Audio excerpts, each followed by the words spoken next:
Hello, and welcome to History Sleep Stories. Tonight, we journey back in time to the harsh and unforgiving winters of the medieval world.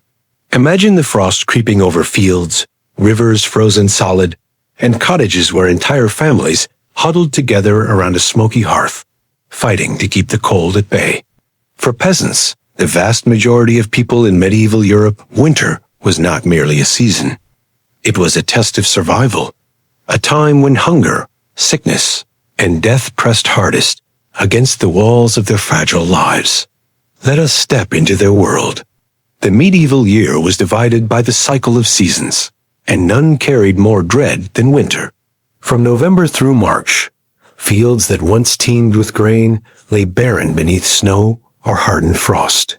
The days shortened, the nights lengthened, and the cold bit deeply into both body and spirit. Unlike today, there was no central heating, no insulated windows, no electric light to banish the gloom. For peasants, survival depended on preparation, resourcefulness, and sheer resilience. The struggle for winter survival began not in December, but months earlier, in the harvest season of late summer and autumn. The success or failure of this harvest determined whether a family would endure the coming cold. Grain was carefully cut, dried, and stored in wooden chests, clay jars, or communal barns. Every kernel mattered. A poor harvest could mean hunger in January. A failed harvest could mean famine by February. Peasants knew this well, for the memory of past disasters haunted them. One of the most devastating reminders was the Great Famine of 1315 to 1317, when heavy rains ruined crops across northern Europe. Grain rotted in the fields, hay for animals spoiled, and cattle perished without fodder. Winter after winter, peasants starved. Chronicles describe people boiling the bark of trees, eating cats and dogs, and in the darkest accounts, resorting to cannibalism. It is estimated that millions perished. For those who survived, the memory of that famine remained etched into cultural memory for generations. From then on, every harvest carried a question. Would it be enough to outlast the winter? Peasant survival in winter depended not only on food, but on firewood. Gathering wood was a crucial autumn task. Families cut branches, collected fallen logs, and stored bundles of twigs, knowing that the hearth would need to burn day and night. Without fire, the cold could be fatal. But wood was not always easy to come by. In many regions, forests belonged to the local lord, and peasants were forbidden from cutting trees without permission. Some relied on Istover's limited rights to gather fallen wood or cut small branches. Others risked punishment by poaching timber. Still, without enough fuel, winter nights could be deadly. Inside a peasant cottage, warmth was precious and scarce. Most homes were single-room structures of wattle and daub, with thatched roofs and earthen floors. A fire burned in a central hearth, but smoke often filled the room before escaping through a hole in the roof. Families huddled close to the flames, wrapping themselves in rough wool or furs if they could afford them. Animals such as chickens, goats, or even pigs were sometimes brought inside, their body heat adding to the warmth. Privacy was rare, but survival demanded closeness. Food during winter was plain and monotonous. Bread made from rye, barley, or oats was the staple. Pottage, a thick stew of beans, peas, or leeks, bubbled slowly over the hearth. Meat was a luxury, eaten mainly at feasts or when animals could no longer be kept alive. Most protein came from salted pork, smoked fish, or cheese, preserved in autumn to last through the cold months. Ale, weak in alcohol, was brewed at home and consumed daily, both for hydration and calories. In desperate times, meals grew thin, and families survived on little more than bread and broth. Yet medieval peasants were not entirely without joy in winter. The calendar of the church provided festivals that broke the monotony. Christmas, celebrated with feasting and community gatherings, brought light into the darkness. Candlemas in February marked the gradual return of longer days. These celebrations offered brief reprieves, a reminder of life's continuance, even in the harshest season. Songs, dances, and games filled long nights, while stories by the fire kept hope alive. Illness, however, was a constant threat. Winter's cold weakened the body, and poorly ventilated cottages spread disease easily. Respiratory ailments, fevers, and stomach illnesses struck frequently. Malnutrition only made matters worse. A simple infection could be deadly. With no true medicine, peasants turned to folk remedies, garlic for coughs, honey for wounds, and herbs such as sage or thyme to ward off illness. They prayed to saints, carried charms, and sought blessings from the parish priest. Survival was as much spiritual as physical. The Lord's demands did not vanish in winter. Peasants still owed rents, tithes to the church, and labor on the manor. Even in snow, they might be called to repair fences, cart firewood, or tend animals. For serfs bound to the land, these duties were inescapable. Yet the season also brought moments of respite. With fields dormant, labor eased slightly compared to the grueling plowing and harvesting of spring and summer. Winter was a time to mend tools, spin wool, and prepare for the coming year. Children, though subject to hardship, found ways to play. Snowball fights, sledding on wooden boards, and games around the fire gave them moments of laughter. These small joys were not mere distractions. They were part of survival, lifting spirits in the long dark nights. Still, winter was not equal for all. Wealthier peasants, with larger plots or more animals, endured better. The poorest cotters with no land, widows, or elderly without support, suffered the most. Many relied on charity, begging at manor gates or receiving alms from the church. The survival of the weakest members of society depended on the mercy of neighbors, and often, mercy ran thin when hunger gnawed at all. As the 14th century advanced, the harshness of winter survival grew sharper in the shadow of the Little Ice Age. From around 1300, Europe experienced a period of cooler temperatures, harsher winters, and shorter growing seasons. Rivers like the Thames froze solid, markets were held on the ice, and snow blanketed villages for months. For peasants, this meant greater risk of crop failure, longer hunger seasons, and more brutal struggles against the cold. Winter, already harsh, grew harsher still, and yet peasants adapted. They developed better storage for grain, bred hardier animals, and relied on communal cooperation. Villages pooled resources, sharing grain in times of scarcity. Families passed down knowledge of herbs, weather signs, and survival tricks. Hope lay not in conquering winter, but in enduring it outlasting hunger, sickness, and frost until spring returned. Winter was not just a season of hardship, but also a test of resilience. Each year brought the same question. Would the harvest, the firewood, and the family's strength last until the thaw? For many, the answer was yes, but always with scars left by hunger and cold. And so, as the snow fell outside their cottages and the fire crackled weakly within, medieval peasants endured yet another brutal winter, holding on to life by the narrowest of margins. Their story is one of endurance in the face of endless struggle, and it is only the beginning of how they braved the coldest season of their world. Food was the heartbeat of survival during the long medieval winters, and peasants knew well that the struggle to make it through the season was won or lost in the harvest months. Every sheaf of wheat, every root pulled from the earth, and every handful of beans mattered. But harvesting was only the first step. To endure the endless weeks when the fields lay barren under frost, peasants needed to master the art of preservation and storage. Grain, the most essential crop, was gathered into barns or granaries, simple wooden or stone structures, often raised above ground on stilts or stone supports to keep vermin at bay.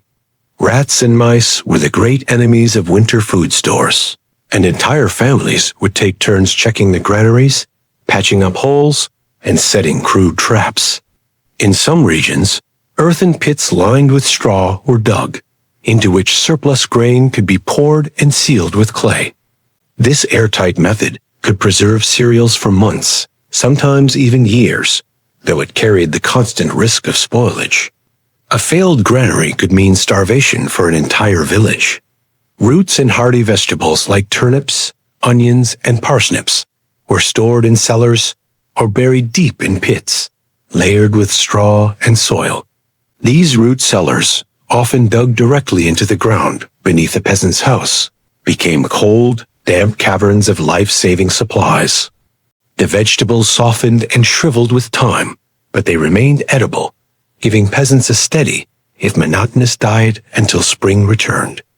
Preserving meat was another vital craft.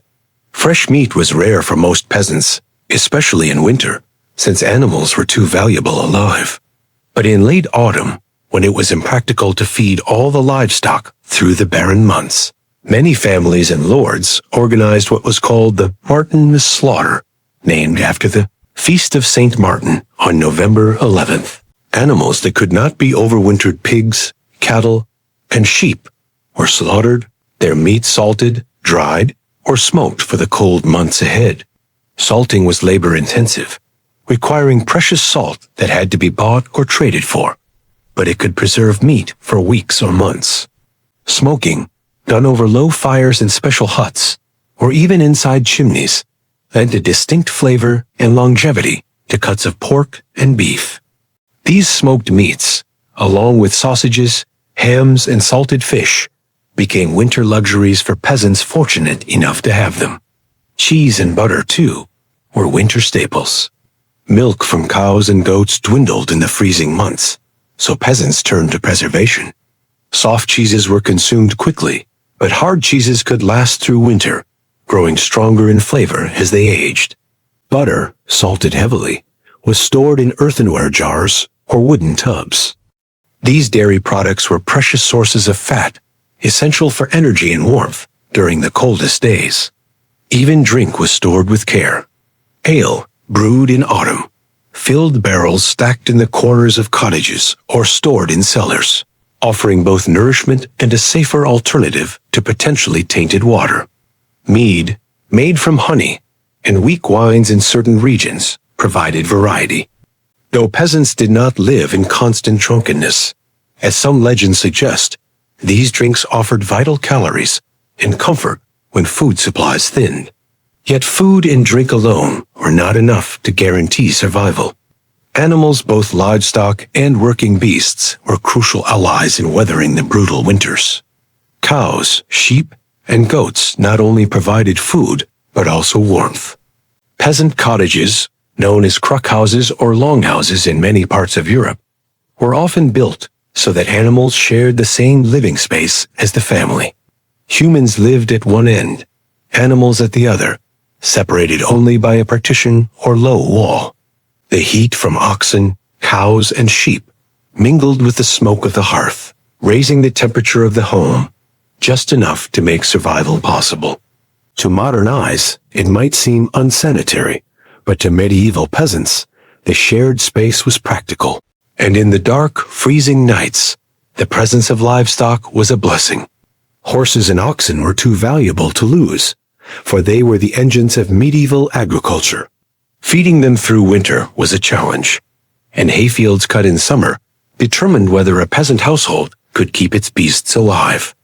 A failed hay harvest meant animals might starve, forcing peasants to slaughter them early, reducing the power available for spring plowing. Sheep, on the other hand, were hardy, and their wool not only provided meat, but also warm clothing. The rhythm of winter was inseparable from the rhythm of the animals, for their survival was the survival of the village itself. But no peasant was truly an island. Winter was not endured in isolation, but through community cooperation. Medieval villages were webs of interdependence, bound by necessity. Families often shared tools, food, and labor during the lean months. A neighbor's loaf of bread or a handful of beans could mean the difference between hunger and survival. Communal ovens, for instance, were essential in many villages. Instead of each household wasting scarce fuel, families brought their dough to a shared oven, baking side by side and preserving precious wood supplies. Fuel itself, wood, peat, or dried dung, was as valuable as food. Gathering enough for winter was a communal effort, often done in late summer and autumn. Peasants banded together to cut timber, drag branches, or collect brushwood from forests that were often jealously guarded by lords. When supplies ran short, villagers shared fires, inviting neighbors in to warm themselves. The hearth was more than a physical center of warmth. It was a symbol of community resilience. In times of extreme scarcity, villages sometimes pooled their resources, rationing supplies and holding feasts on key holy days to raise spirits. The bonds of kinship and neighborliness were tested each winter, and though disputes and rivalries always existed, survival demanded cooperation.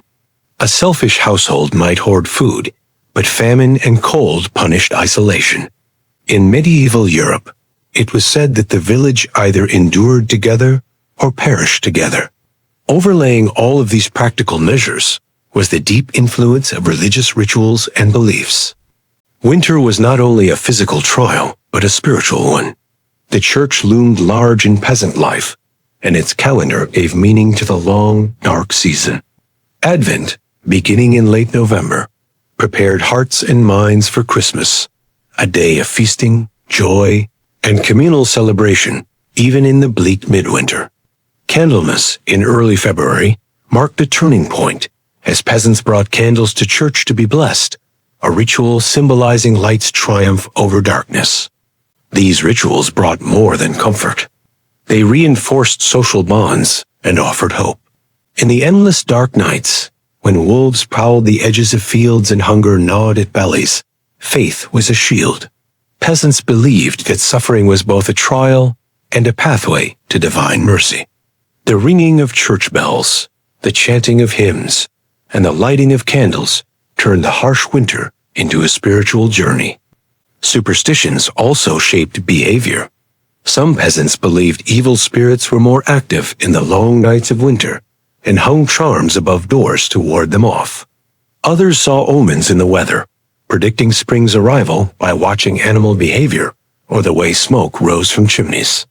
Religious and folk traditions interwove, creating a tapestry of meaning that sustained the weary and the hungry through the cold months. In truth, medieval winters were as much about endurance of the soul as the body. The combination of preserved foods, the warmth of animals, the strength of community, and the rituals of faith created a fragile but enduring shield against the season's brutality. Each winter survived was a triumph, a reminder of resilience, and a preparation for the struggles of the year to come. Winter did not simply test the body through hunger and cold. It brought with it invisible enemies, illness and disease. For peasants, the colder months often meant cramped living conditions, poor nutrition, and limited hygiene. Families crowded into their cottages, animals housed alongside them, with fires burning constantly, but little ventilation. Smoke hung thick in the air, blackening beams and choking lungs. In such conditions, coughs, fevers, and infections spread easily. Respiratory illnesses such as pneumonia and tuberculosis were common, worsened by dampness and malnutrition. With immune systems weakened from months of thin rations, peasants were highly vulnerable. Children and the elderly often suffered the most, and it was not unusual for a winter to claim several members of a household before spring returned. Even minor injuries, a cut from chopping wood or a burn from the hearth, could become fatal in the cold months, as infections spread without effective medicine. Epidemics also stalked the winters. The Great Plague of the 14th century, the Black Death, struck hardest during periods of hunger and weakened health. Though it raged in all seasons, winters amplified its impact. Weakened bodies and crowded homes created fertile ground for the pestilence. Later outbreaks, such as the sweating sickness of the 15th and 16th centuries, often surged in winter and early spring. For peasants, there was little to do but pray, hang charms, or consult the village wise woman for herbal remedies. Garlic, onions, honey, and strong-smelling herbs were used in hopes of warding off illness, but true cures were beyond their reach. Yet life could not grind to a halt, simply because the fields lay frozen. Work continued indoors, though in a different rhythm. Winter was the season of repair and preparation. Farmers mended tools, sharpened scythes, patched harnesses, and crafted new handles for plows. Wooden utensils, buckets, and furniture were repaired by the firelight, while women spun wool and flax into thread, wove cloth on simple looms, and stitched garments for the family. The spinning wheel, introduced into Europe around the late Middle Ages, transformed this domestic labor, allowing more yarn to be produced during the long winter evenings. Even before its arrival, the spindle and distaff kept women's hands busy. Wool sheared in summer was carded, spun, and woven through the cold months, becoming the rough tunics and cloaks that would keep the family alive the following winter. Children had their roles, too. Boys carved simple wooden tools, helped twist rope, or assisted their fathers in tending animals. Girls learned to spin and sew alongside their mothers, acquiring the skills that would sustain their households in adulthood. Winter, for all its hardships, was also a season of teaching, when knowledge passed from one generation to the next. For peasants with little land or fewer animals, winter might mean finding supplementary work. Some men hired themselves out to wealthier neighbors or to the Lord's manor, cutting timber, clearing snow, or carting supplies. Others practiced crafts like basket weaving, carving, or shoe repair, bartering their work for food. In some regions, traveling peddlers visited villages even in the cold, trading small goods for wool, hides, or dried foods. Winter slowed agriculture, but not the economy of survival. And in the midst of labor and hardship, there was still room for moments of entertainment and companionship. The hearth was not only a source of heat, but a stage for storytelling. As winds howled outside and snow piled against the doors, families and neighbors gathered in flickering firelight. Elders recounted folktales of saints, heroes, and mythical creatures, wolves that walked as men, spirits that haunted crossroads, or fairies that danced in the woods. These stories were not mere diversions. They carried moral lessons, preserved memory, and gave meaning to lives otherwise filled with toil. Music, too, filled the long nights. Peasants sang work songs, carols, or ballads, sometimes accompanied by simple instruments like pipes, drums, or fiddles. Children played with bone dice or simple wooden toys, while adults joined in games of chance or riddles. Winter's darkness encouraged imagination. In some villages, mummers performed during festive days, peasants dressing in costumes, acting out plays of good and evil, life and death, often with humor that poked fun at the hardships of daily life. These entertainments were more than luxury. They were medicine for the spirit. The monotony of hunger, labor, and cold could grind away at hope, and laughter, stories, and song offered relief. They reminded peasants that though life was harsh, it was also shared, and that within their small circles of family and neighbors, joy could be found even in the dead of winter. In many ways, winter was a paradox for the medieval peasant. It was the season of greatest hardship and danger, when hunger, disease, and despair loomed large. Yet it was also the season of closeness, when families huddled together, when traditions were passed down, when community bonds were renewed by necessity. Survival was never guaranteed, but every winter that ended left peasants stronger in their resilience, wiser in their traditions, and more deeply connected to the rhythms of life that bound them to the land. By the heart of winter, when nights stretched longest and snow lay heavy on the ground, life might have seemed an endless cycle of hunger and cold. But for medieval peasants, the season was not without moments of celebration.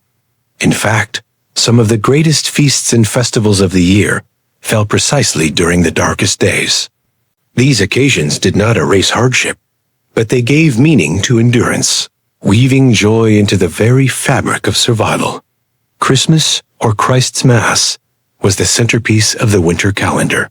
For peasants, the weeks of Advent were spent in anticipation, marked by fasting, prayer, and preparation.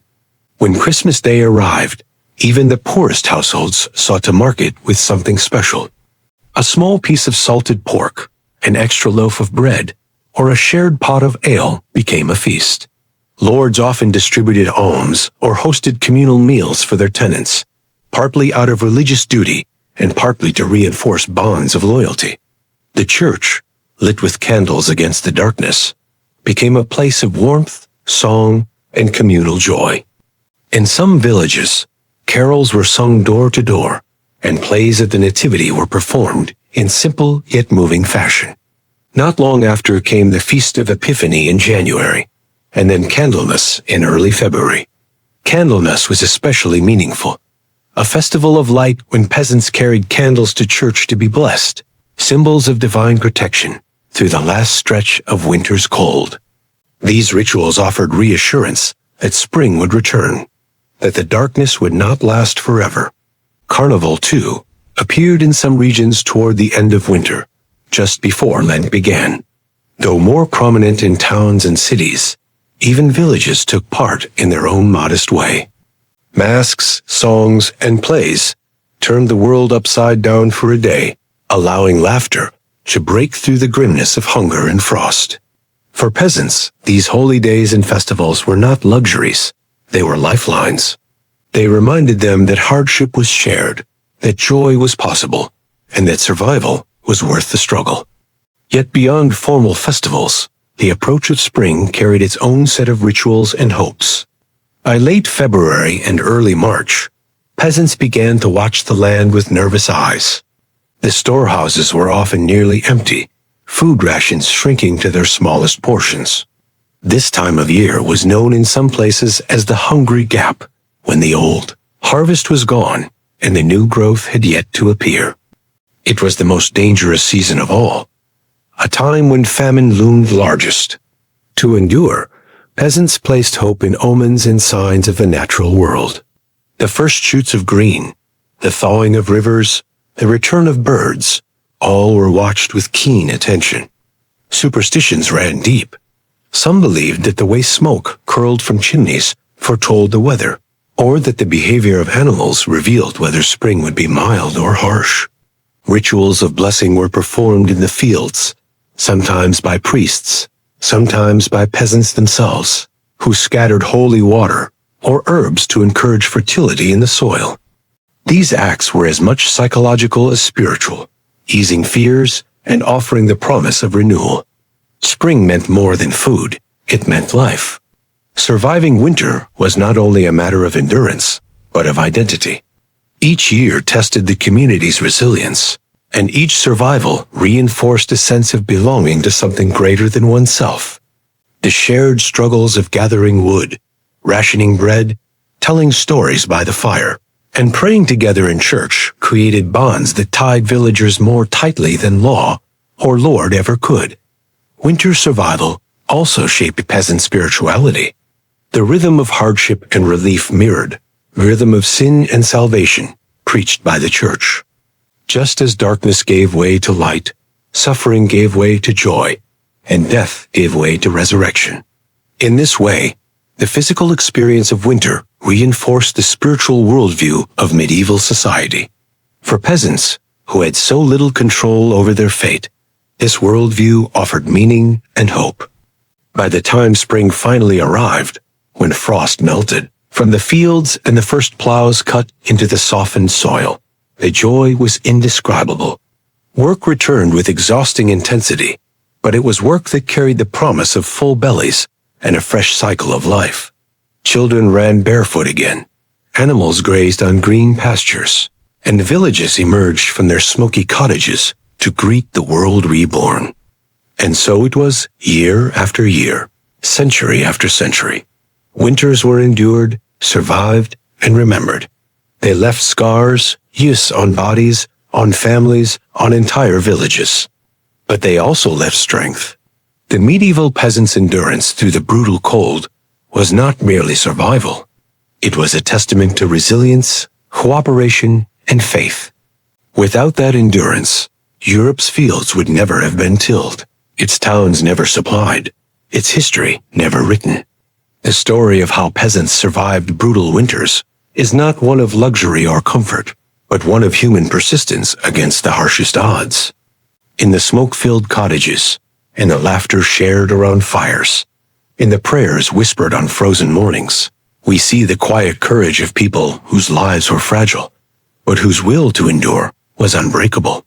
And as we imagine their winters, their hunger, their faith, their songs, we are reminded that survival has always been more than keeping warm and fed. It is about finding meaning in the struggle and hope in the darkest nights. And so, as the frost melts and the peasants emerge once more into the light of spring, we remember that their survival was not just about enduring the cold. It was about community, faith, and the strength to find hope in the darkest nights. Thank you for listening to History Sleep Stories. If you enjoyed this journey into the lives of medieval peasants and how they braved brutal winters, consider subscribing to hear more stories from the past tales of struggle, endurance, and the human spirit that carried history forward. Until next time, may you sleep well, and may your dreams be filled with history.